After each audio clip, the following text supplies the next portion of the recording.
Abra su Biblia en Isaías capítulo 40, verso 28, por favor. Isaías 28 y 29.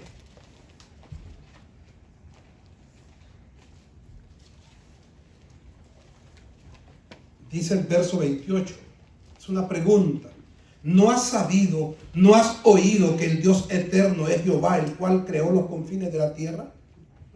No desfallece, ni se fatiga con cansancio, y su entendimiento no hay quien lo alcance. Él da esfuerzo al cansado y multiplica las fuerzas al que no tiene ningunas. Así que vivir en la presencia de Dios es vital para el desarrollo de nuestra vida cristiana, pero también para poder alcanzar las cosas que esperamos recibir. Es con la presencia de Dios que se vive la vida cristiana. Es en la presencia de Dios que se van a alcanzar aquellas cosas que usted espera lograr. ¿Por qué es imprescindible la presencia de Dios en nosotros? ¿Por qué es imprescindible? Le quiero compartir algunas razones. La primera de ellas es porque en Dios salimos adelante y en Dios triunfamos. Usted no va a poder salir adelante en su vida. Yo no voy a poder triunfar en la vida si no lo hago bajo la presencia del Señor. Es en Dios. Es en Dios que se sale adelante. Segunda de Corintios capítulo 2 verso 14, por favor. Segunda de Corintios. En esa segunda carta del apóstol Pablo, en el capítulo 2 y el verso 14, lo primero que Pablo dice es: mas a Dios gracias, el cual nos lleva siempre en triunfo en Cristo Jesús, y por medio de nosotros manifiesta en todo lugar el olor grato, el olor de su conocimiento. Mas a Dios gracias, el cual nos lleva siempre de triunfo en triunfo en Cristo Jesús. En su presencia Él nos da dirección, sabiduría y capacidad para sobrepasar todos los obstáculos y para convertirnos en creyentes triunfadores. En la presencia del Señor está la guianza. En la presencia de Dios está la sabiduría y está la capacidad para ser creyentes triunfadores. Él nos da la inteligencia para que sepamos cómo y cuándo hacer las cosas. ¿Cuántas cosas seguramente algunas personas hemos hecho sin la presencia del Señor y el resultado no ha sido favorable? Por eso todo lo que usted haga y lo que usted emprenda, póngalo en las manos del Señor. Dígale siempre: Señor, si es tu voluntad que esto ocurra, que nada ni nadie lo detenga. Pero si no está en tu propósito que esto ocurra, Señor, no lo quiero. No lo quiero. Que ocurran algunos obstáculos, que se presenten piedras, que las puertas se cierren, si no es tu voluntad de que yo haga esto.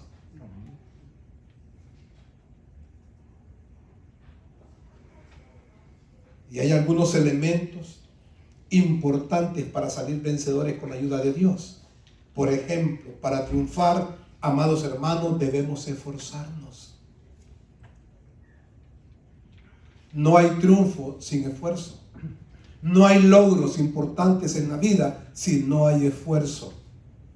Dios honra nuestra fe, claro que sí, pero Dios también honra nuestro esfuerzo.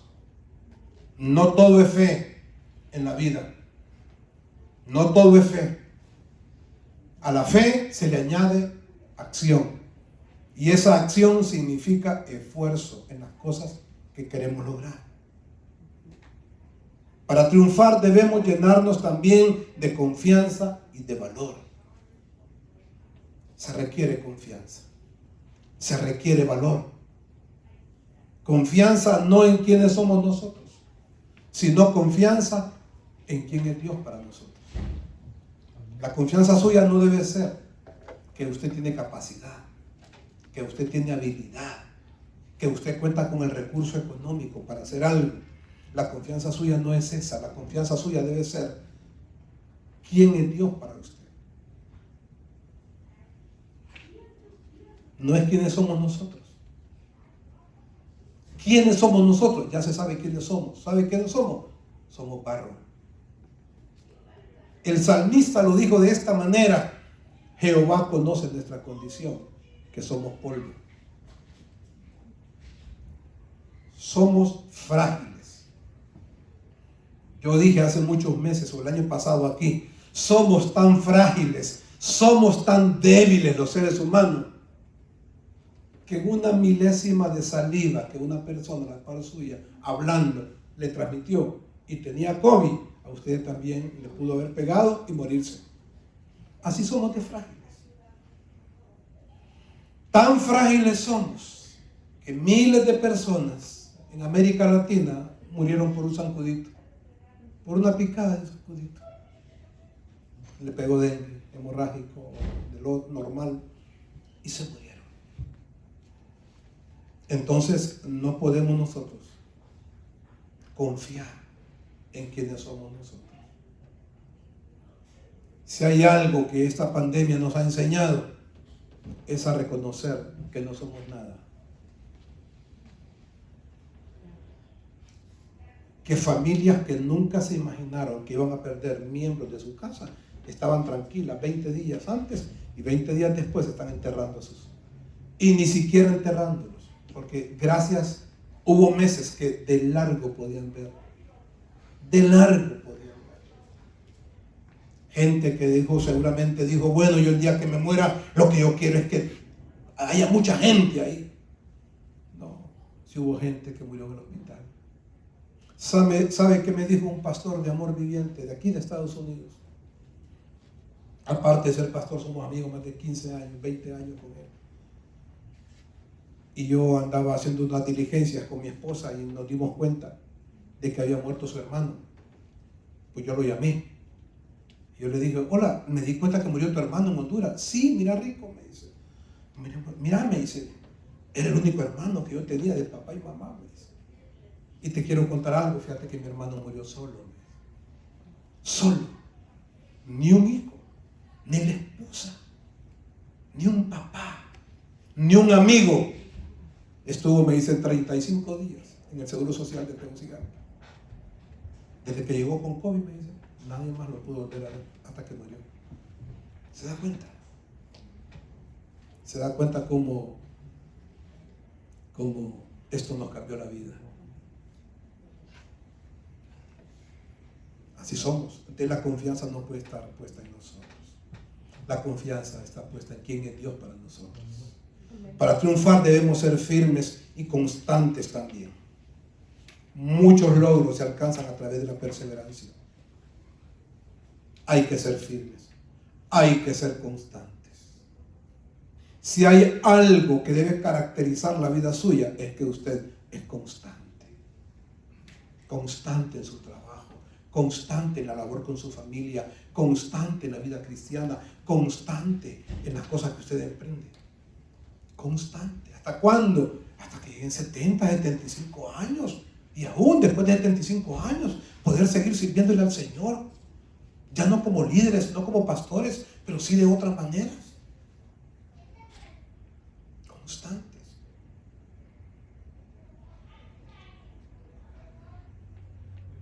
A las personas inconstantes les cuesta lograr cosas en la vida.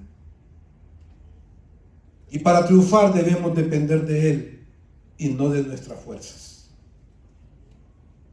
Depender de Dios y no de nuestra fuerza.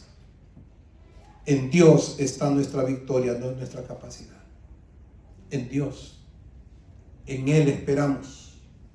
No que confiamos en nosotros, no confiamos en nosotros, confiamos en Él. En Dios está la esperanza de la victoria nuestra.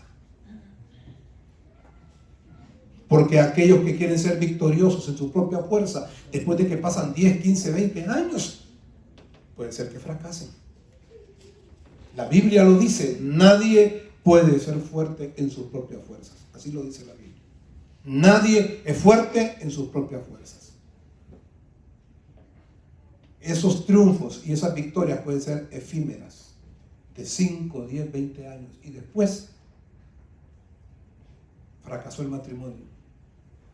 Es que la esposa y el esposo luchaban en sus fuerzas, no luchaban en Dios. Pero cuando usted lucha, cuando usted camina y usted está confiada en la presencia del Señor, entonces van a pasar 20 años, van a pasar 30, 40, y allá va a celebrar usted sus 50 años de matrimonio.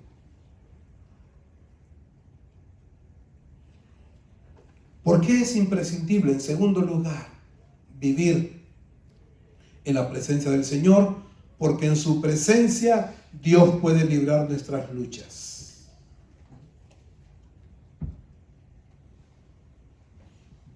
Si no estamos en la presencia de Dios, entonces preparémonos para luchar solos. Usted va a luchar sola en la vida. Usted va a luchar sola con su matrimonio, con sus finanzas, con su salud, con sus situaciones. Va a luchar sola. Pero si usted está en la presencia del Señor, entonces Dios puede librar esas batallas suyas. Él se encarga. Primera de Samuel, capítulo 12, verso 11. Primera de Samuel 12, 11. Luego leemos el 14 y el 15. Dice el verso 11. Entonces Jehová envió a Jerobaal, a Barak, a Gestén y a Samuel, y os libró de mano de vuestros enemigos en derredor, y habitasteis seguros. Jehová los libró de la mano del enemigo, y ellos habitaron seguros. Usted va a vivir tranquila. Usted va a dormir tranquila. Usted va a morar tranquila, porque Dios se va a encargar de luchar contra las adversidades suyas. Pero eso es cuando nosotros le permitimos a Dios que su presencia nos gobierne. El verso 14: si temiereis a Jehová y le sirviereis y oyereis su voz y no fuereis rebeldes a la palabra de Jehová, y si tanto vosotros como el rey que reina sobre vosotros servís a Jehová vuestro Dios, entonces servís a Jehová vuestro Dios, haréis bien. Mas si no oyereis la voz de Jehová, y si fuereis rebeldes a las palabras de Jehová, la mano de Jehová estará contra vosotros, como estuvo contra vuestros padres. ¿Por qué dice como estuvo contra vuestros padres? Porque muchos de nuestros padres caminaron, nuestros abuelos, bisabuelos, bregaron en la vida en sus propias fuerzas. No conocieron a Cristo. No vivieron en ese temor de Dios, porque quizás no había una iglesia evangélica en ese entonces. Pero hoy en día no es así. Hoy en día no hay excusa para no buscar de Dios. Y aquí dice, mire, Dios dice, los libró de la mano de los enemigos y habitaron seguros. Hay una promesa del Señor. Y dice que si nosotros le servimos a Dios y le tememos a Dios, entonces haréis bien. Haréis bien. Pero al contrario, si no oímos la voz de Dios, si somos rebeldes a las palabras de Dios,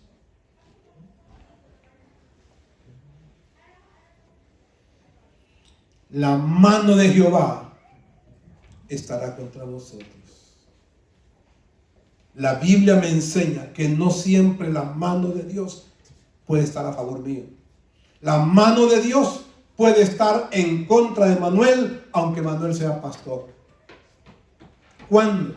Cuando no escucho la voz de Dios, cuando soy rebelde a la palabra del Señor. Aquí lo dice. Siempre hay una promesa en la Biblia, pero hay una demanda para esa promesa.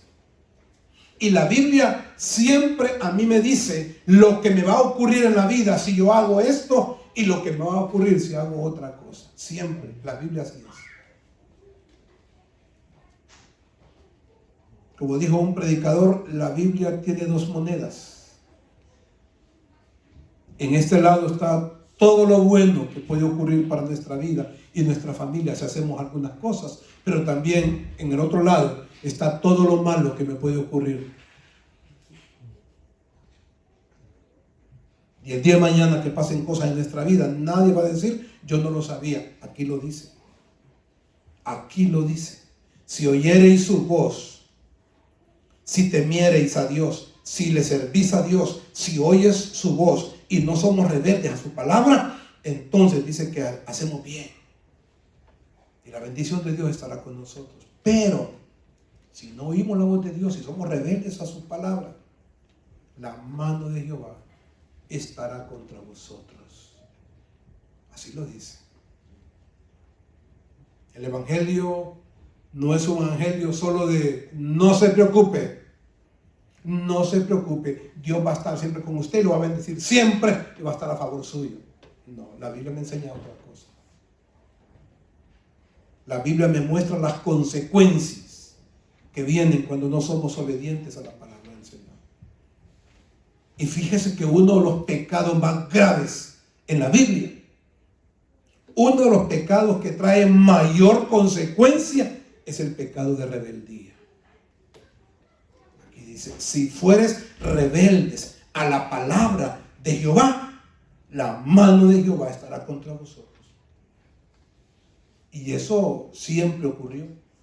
En el Antiguo Testamento ocurrió que siempre la mano de Dios estuvo en contra de aquellos que actuaron con rebeldía, como Faraón cuando no quería dejar salir al pueblo, hasta que envió 10 plagas a Dios.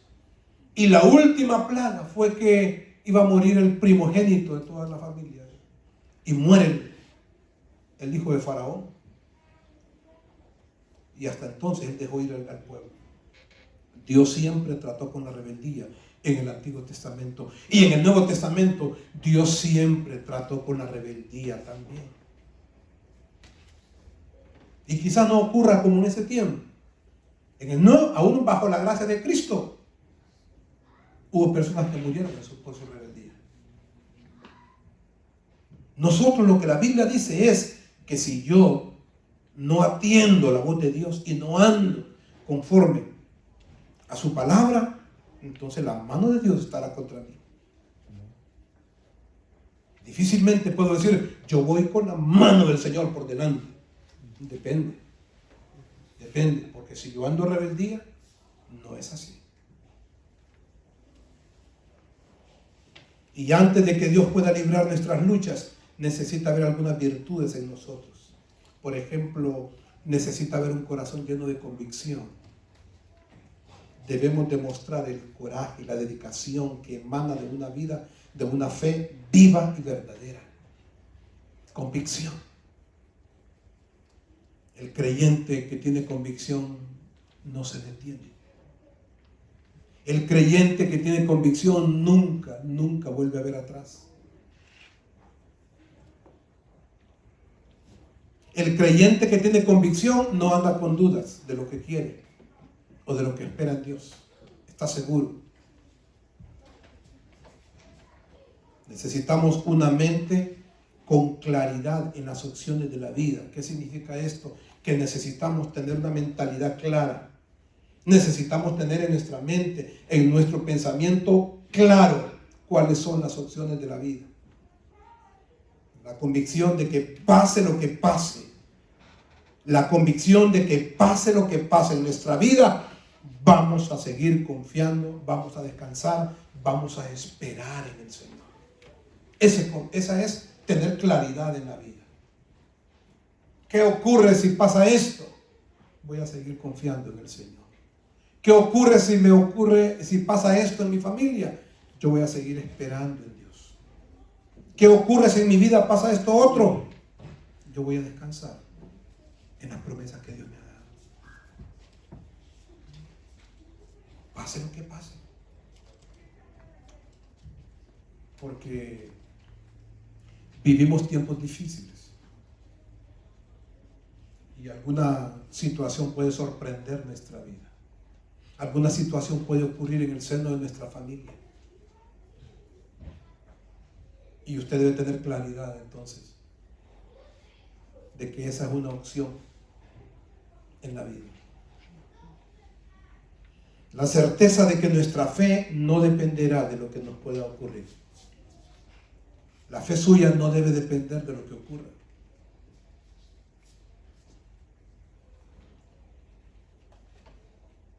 No todas las veces, hermanos, no todas las veces es la voluntad de nuestro Dios librarnos de los padecimientos físicos, del dolor, de la prueba o de la muerte. No siempre Dios nos va a librar de que suframos. No siempre nos va a librar de un padecimiento, de un dolor, de una prueba. No siempre. Es más, ni aún de la muerte. No siempre nos va a librar. El rey David lo expresó así: estimada es a los ojos de Dios la muerte de uno de sus santos.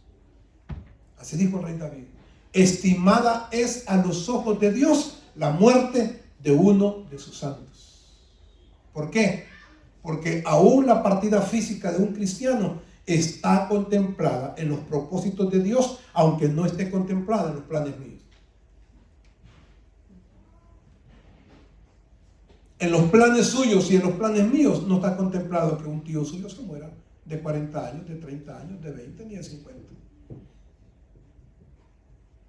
Y solo porque no está contemplado en los planes míos la muerte de un familiar o de un amigo, ¿quiere decir que entonces toda mi familia va a durar a 90 y 100 años? No. Solo Dios sabe. Solo Dios sabe qué tiene contemplado para cada uno de nosotros. Solo Dios lo sabe. Muchas veces nos equivocamos y decimos, bueno, es que mire, ya uno, pastor, dice, me dice una señora de 50, 60 años, es que mire, pastor, ya uno de viejo, dice que ya cuando uno ya va para abajo, dice, mire, son miles y miles de jóvenes que mueren. El error más grande de uno es decir, vea a un joven de 20 años, de 25, este cipote tiene toda una vida por delante. No, usted no sabe. Este cipote tiene todo, dice, para poder triunfar. Usted no sabe. Y a ver de 75 y el de 80. Y creen que son las últimas vueltas que está dando. No. ¿Cuánta gente de 80 años, de 85 años le toca ver en los periódicos la muerte de mucha gente joven?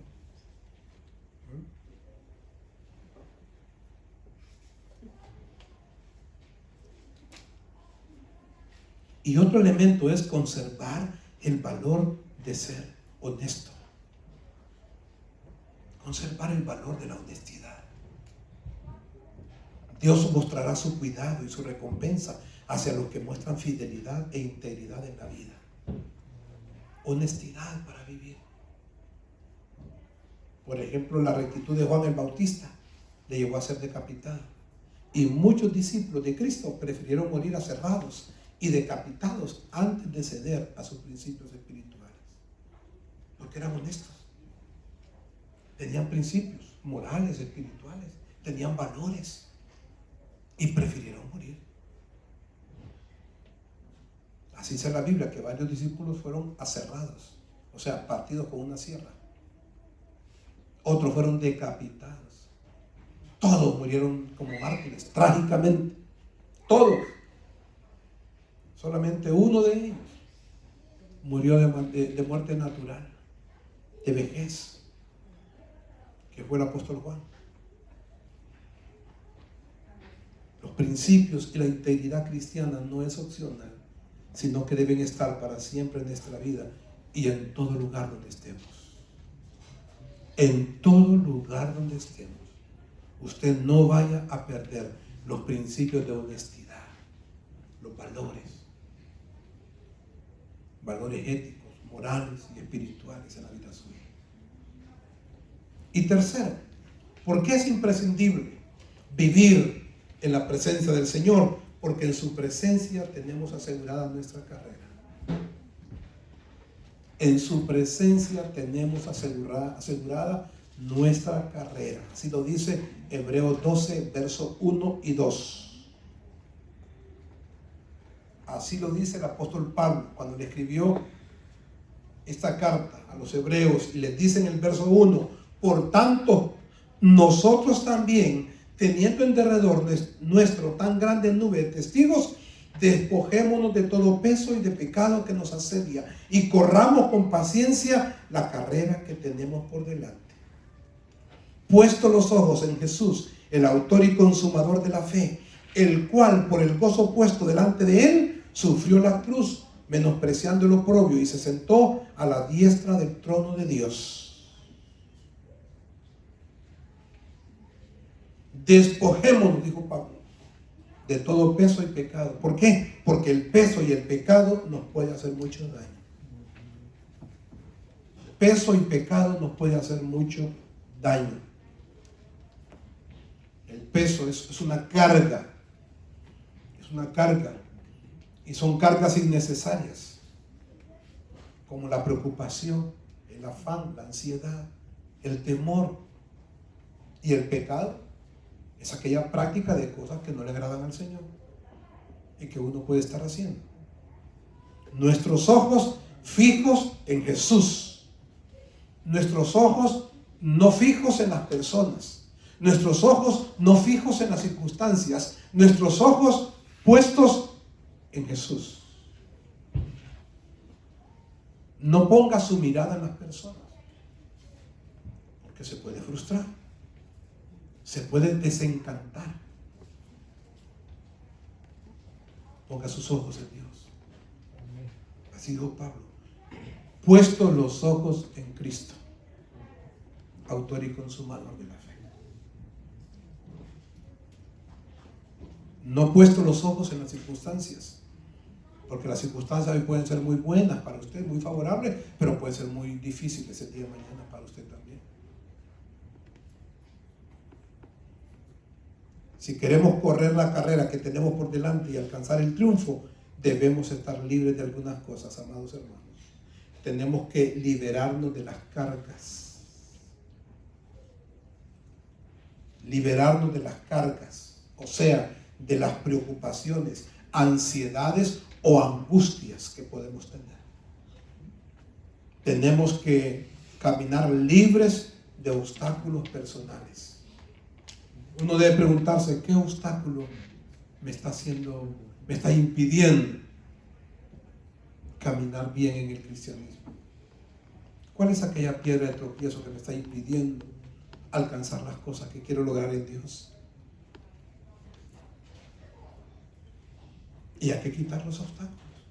Si yo no quito las piedras del camino, los obstáculos, va a ser más difícil caminar bien. Me va a costar llegar hasta donde Dios quiere llegar. Y posiblemente algunos de los obstáculos que tengo en mi vida me pueden hacer caer. Me pueden hacer caer y me pueden hacer fallar. Y también es importante ser diligentes, pero sin caer en ansiedad y desesperación.